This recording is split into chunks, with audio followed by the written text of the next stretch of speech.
Hey everybody, welcome back to Bible Basics. This is Family Friday. I'm George Willett, the youth and family servant here at the Port, and we're in the Sermon on the Mount. We're going to be in here for the next few months. We're going through and we're taking these sections and talking about them. But I also want to remind us that again, this is Bible Basics. We're not getting in depth. We're not doing tons of word studies and like verse by verse. But we want to have this general understanding of what Jesus is saying in this very, very important sermon.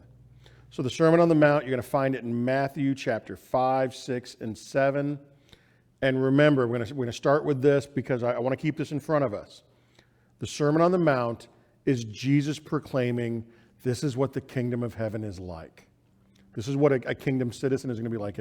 It's a call to a way of being, of a life, that you transform your priorities, your behaviors, your thinking, your heart. That this being a follower, being someone who loves God and is surrendering to Him, this will be transformative. This will change who we are, and we're going to look so much different than the world does. You know, you have the kingdom of heaven, this reign of God. He is our sovereign Lord.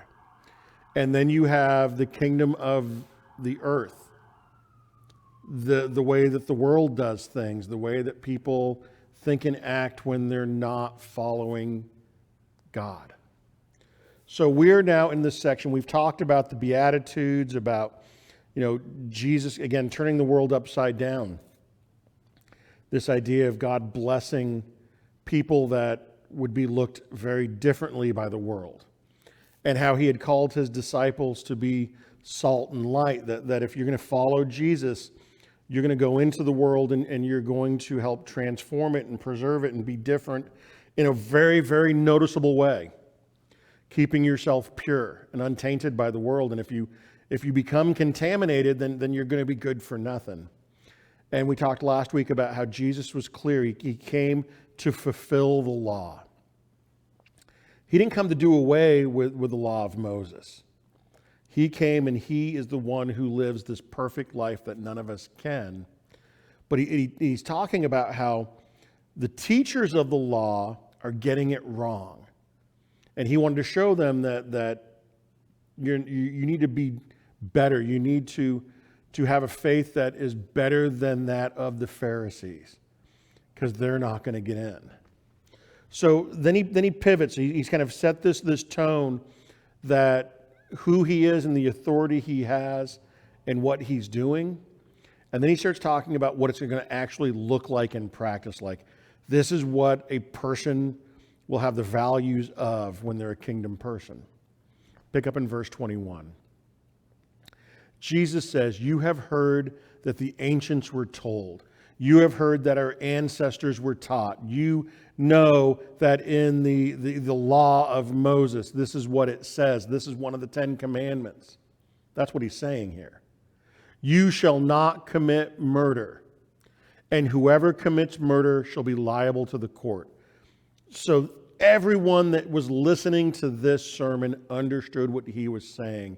God has made this commandment that you will not commit murder. You will not take the unlawful taking of an innocent life. Murder is a horrible affront to God. And if you commit murder, you're going to be accountable for this. Like, there's consequences.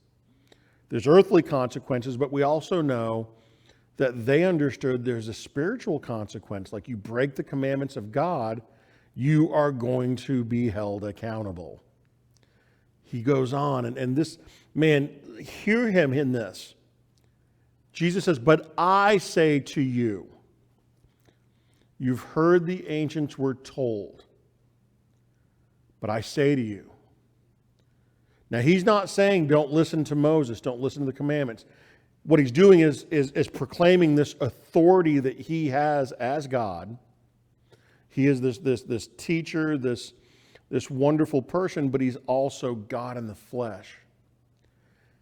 I'm going to tell you what this actually means. This is the command that I gave you. Do not commit murder. But it goes so much deeper than what the teachers of the law have taught you. I say to you that everyone who is angry with his brother shall be guilty before the court. So now we're going away from my behavior, and we're saying that the heart of the commands that God gives goes to the heart of a person. That all of this behavior starts by what I'm feeling. It starts inside of me. And when I am angry with someone, I'm already guilty, because out of my heart flows all sorts of wickedness. Again, this is why we say that this culture we have in America today, follow your heart. That is so unbiblical. Make yourself happy, fulfill your heart's desires. No, the heart is wicked, and all sorts of evil comes from the heart. So if anyone's angry with his brother, adelphos, this idea, some translations will say if you're angry with anyone, and yes, it covers that. But more importantly, a brother here could be, the word is a family member, but it's someone that you're in close community with. It's someone that you're part of the same group with. It's the way we're treating each other. And I just want to say that the church, we need to treat people outside of the church well, but we got to love one another. We've got to not have this kind of anger. We've got to have better unity in the church. And he says, whoever says to his brother, you're good for nothing, shall be guilty before the Supreme Court. And whoever says, you fool, shall be guilty enough to go into the fiery hell. Okay. Yes, we're not getting in deep, but I want us to understand what's going on here.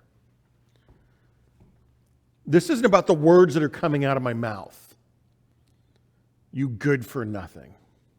Or if you say, you fool, raka. And raka, the word there's not a great English translation, because it's not just about the word, it's about the attitude towards it.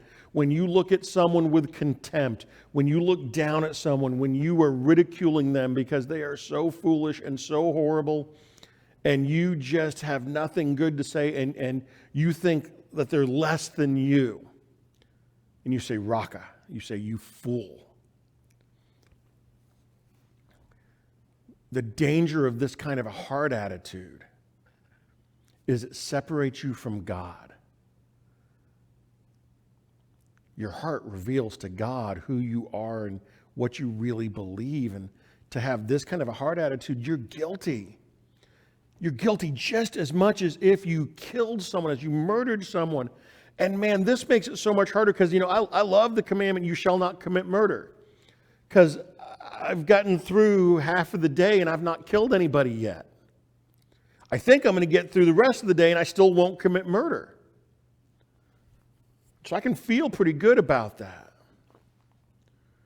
But when I see what Jesus is saying here about my heart and checking my heart attitude and holding something against someone and being angry and embittered towards them and to think less of them as a person, that makes me guilty before God enough to send me into the fiery hell.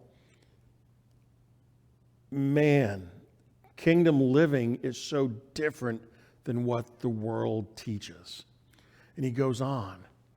He says, therefore, this heart attitude I'm telling you about, this is not just about what you're doing physically, it's about what you're allowing to happen to your heart. So therefore, if you're presenting your offering at the altar, and there remember that your brother has something against you, leave your offering there before the altar and go. First, be reconciled to your brother, and then come and present your offering. Do you hear it? Jesus is letting us know that God, more important than the offerings, like we can't offer anything to God when our heart is not in the right submission to Him. When we have the wrong heart attitude, we can't worship God in spirit and in truth. We can't have this purity and this love And if we know, okay, I'm coming to God and I'm going to offer to God my best, and I know I've done something against a brother, against a sister, against this close family member, this member of my community, and it even extends out. Man, I've messed up and I've not made it right. And I want to come to God in that position of me having sinned. Leave your offering. Don't even try to go before God. First go and be reconciled. Go and make it right with the person that you've offended. This isn't about them just having, their nose in a twist or something. This is no, you've done something. They have something against you. You've actually done something. Go and fix it. Go and apologize. Go and be reconciled to them. And it's then when you have this right heart attitude, this humbleness, this heart of love and compassion and unity, then come and present your best to God. Give your offering to God. This is how much this is important, that we walk around with these heart attitudes that we think we're justified, but they're really separating us from God. And he finishes with this. He goes, okay, this is what it's going to look like in the kingdom, this kingdom of heaven that Jesus is teaching about. Make friends quickly with your opponent at law while you're with him on the way, so that your opponent may not hand you over to the judge and the judge to the officer and you be thrown into prison. Truly I say to you, you will not come out of there until you've paid up the last cent, the very last penny. Now, again, this is very legal terms, and this is very tempting to think about it just in physical terms, okay? Someone's suing you. Someone is taking you to court because you've done something wrong. You're guilty. Listen, don't even wait to go before the judge, because once you're in front of the judge will demand justice, and you are going to pay that price, and you are going to be thrown into prison, and you can't get out unless you can pay the penalty. There's a penalty for your wrongdoing, and you have to pay it to the very last cent. Okay, now that makes sense, but let's think about it from a spiritual perspective. We need to reconcile our relationship to God. Because at some point we are going to stand before the judgment seat, a very legal type of idea that God is judge and everything we do will be judged according to this perfect standard. And we don't want to be handed over to judgment. So we better reconcile. We better make friends quickly with our opponent. Surrender to God.